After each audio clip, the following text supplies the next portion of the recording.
We'll get started with LeBron. Again, identify yourself, your outlet, and look for the mics on the side. Thank you.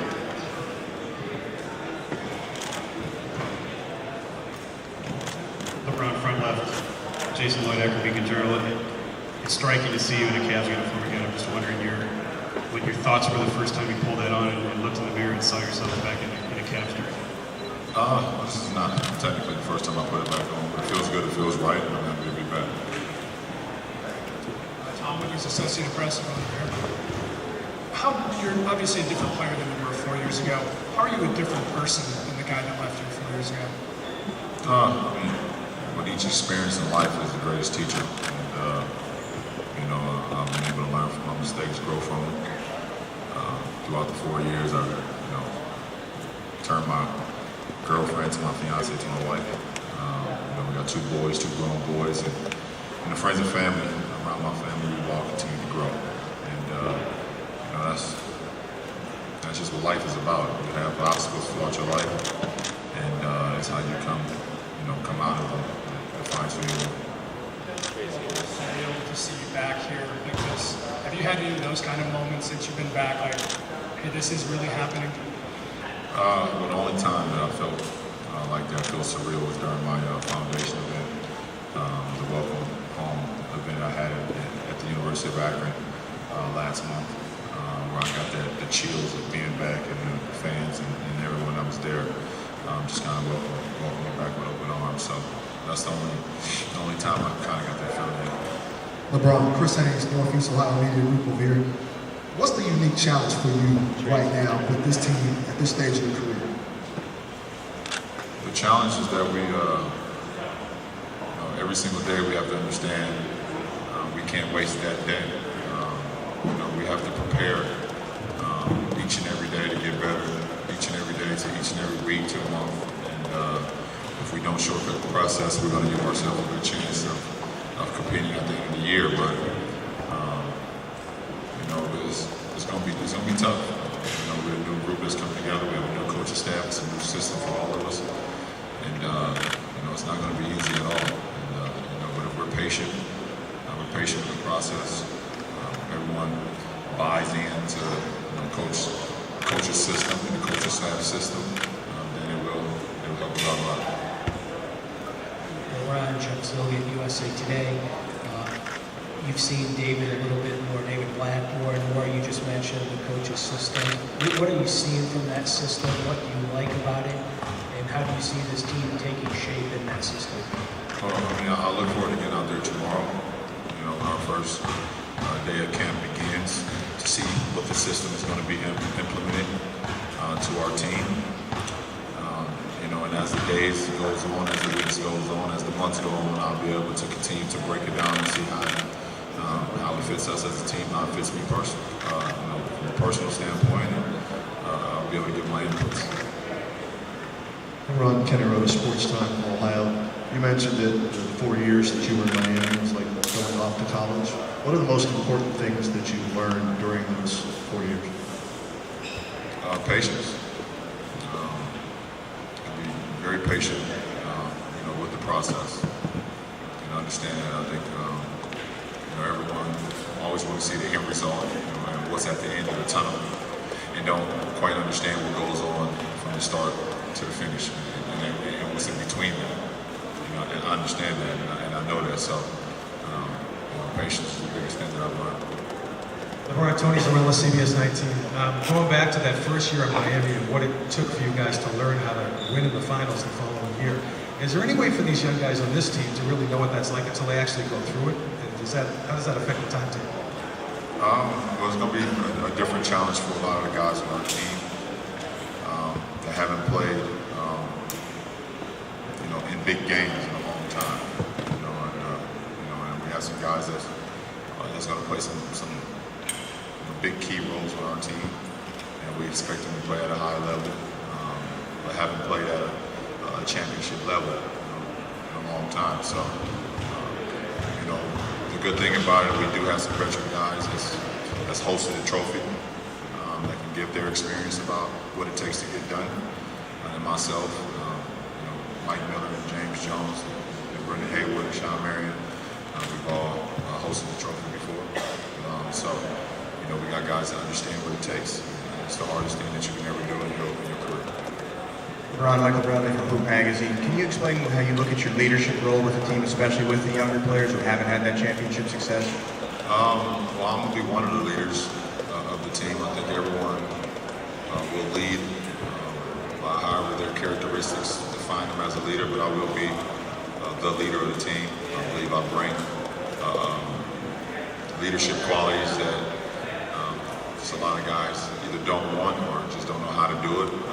I can lead by example. I can lead by voice. I can lead by command. I can lead by, just my presence. And, that's the most important thing for me. That's what I'm more excited about than anything. Is leading these guys every single day in practice, every single game, every single shoot around, every single film session, and hopefully it can trickle down to everyone else and can make us a better team. Ramona Chandler with ESPN here. I was just wondering what the reception's been like for you since you've been back in Cleveland. Obviously, you've been through here as a visiting player since that first departure. But now that you're back with the Cavs, how have people responded to you? It's been well received. I haven't been back that long. I've been traveling a lot, taking care of a lot of obligations that I had to, that I was responsible to take care of. But the reception has been well received, not only for myself, but for my friends and my family, and that's all I'm always. LeBron, Joe Bart, Northeast Ohio Media Group. From the moment you announced that you were coming back all the way through today, was there anything that you just wanted to get through, get it over with? Maybe like today, for instance, what's it like sitting up there for you? Are you looking forward to just getting going tomorrow? No, for me, I've never. I live in the present. Yesterday is over with, and the future is the unknown. I've always lived in the present. It's nothing that I can't. Like, it's part of the shortcut process. I don't shortcut anything. I'm excited to be here. This is day one of another NBA campaign for me, and I'm extremely excited about it. And I'm gonna go through the day. I go to each station. These guys over here will take me through, and I'm excited to be back. LeBron, David Benjamin, ESPN.com. You had extensive relationship with both Dwayne Wade and Chris Bosh before you guys came together, USA Basketball coming through the draft together. The stars of this team, or maybe the most notoriety players in this team, Kevin Love and Kyrie, did you have much relationship with them, and how do you plan to establish one? Well, obviously, myself and D-Wade relationship goes beyond basketball, still to this day. So our relationship will probably be bigger than anyone else's besides Carmelo and Chris Paul, in this league. The relationship I had with D-Wade helped the fact that I wanted to go to Miami, and I always wanted to play with Chris Bosh too.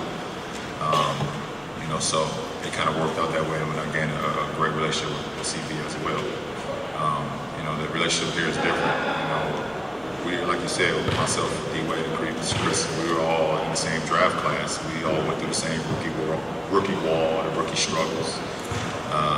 We understood what it was to be part of that draft. So, it's a different challenge for me here, being alongside, Kyrie and Kevin Love and the rest of the guys. But, there's nothing in this league that I haven't seen. Nothing. You name it, I've seen it. And that's both on and off the floor. So I got a lot of knowledge to give to those guys. LeBron, here, journalist. Jose Ambrosio from ESPN Brazil. You've been to Brazil during the World Cup. Did you expect to meet your ex-teammates in Brazil, and what do you expect about Brazil to be there again?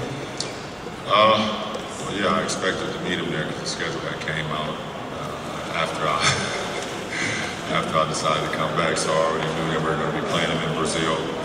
I mean, the NBA knew something. They knew that I would either go home or I'll stay in Miami, so they made the schedule the way it was made anyway. So I would have to play my home team, or I was going to go against my old teammates. So they already kind of figured that. So I think it's going to be fun. We go actually get back to, one of my favorite teammates of all time. We go back to Andy's homeland in Brazil, and I know how excited they are, how ecstatic they are about the game of basketball. So, it should be fun.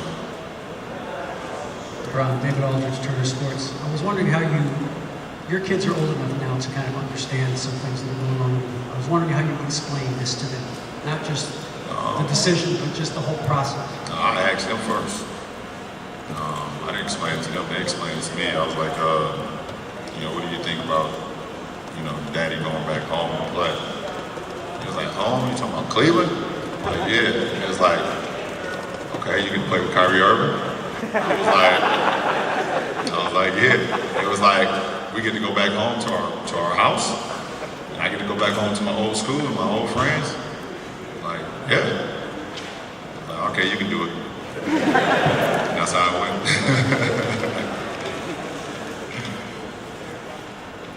Michael in the Washington Post. LeBron, I want to compare your mindset to 4 years ago when you left Miami.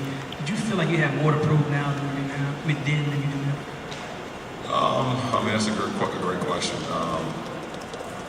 I still have a lot to prove because of the expectations I put on myself. I ask more of myself than anybody could ever ask of me. So, my expectations are still high. But I understand I'm more patient now than I were 4 years ago. I understand what it takes to win a championship. And I understand it's the hardest thing that you could ever do in your basketball career is to try to win a championship. And I've been 2 up and 2 down for 4 years. So I went from crying tears of joy and tears of frustration, 2 up, 2 down. So I know it all. I know what it takes. So I'm a guy that my expectations are still high because I believe in this team. I believe in what we can ultimately get to, but I also understand that it won't be easy, and we can't turn a play November and get to June or get to May right now. We have to go November to December and the rest of the calendar year just to even have a chance. LeBron, John Telich, Fox 8, welcome back. Question is, you lost the weight. You kind of went into detail with Rachel when she interviewed you about the process. I'm curious as to the motivation. Is it this juncture of your career? Is it playing in a more up-tempo system? What were the reasons for you? No, it had nothing to do with basketball. I should have wrote a letter about that too. To stop the speculation of why I did it. Every summer I challenge myself to do something different that's outside the box. I stopped eating candy last summer, just like no candy for a whole summer. Just try to challenge myself to see if I can do it. So I decided to do this particular diet this summer for 2 months. It had nothing to do with basketball, nothing at all. And once I set out a goal, I like to accomplish it.